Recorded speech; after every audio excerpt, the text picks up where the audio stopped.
March 25, 1989 தமிழக சட்டமன்ற வரலாற்றிலேயே அது ஒரு கருப்பு நாள்னு தான் சொல்லணும்.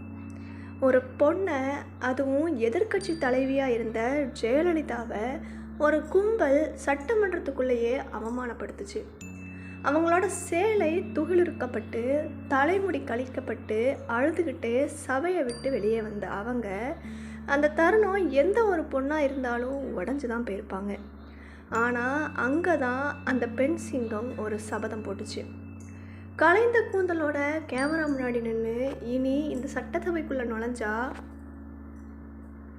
முதலமைச்சராக தான் நுழைவேன்னு சொன்னாங்க.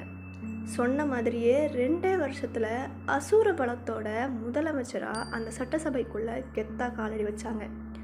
அவமானங்களை ஏணியாக மாற்றுறது எப்படின்னு ஜெயலலிதா கிட்ட இருந்து தான் கற்றுக்கணும். இதை பற்றி இன்னும் டீட்டெயிலாக தெரிஞ்சுக்க ஃபுல் வீடியோ லிங்க் கீழே இருக்குது, கிளிக் பண்ணி பாருங்கள்.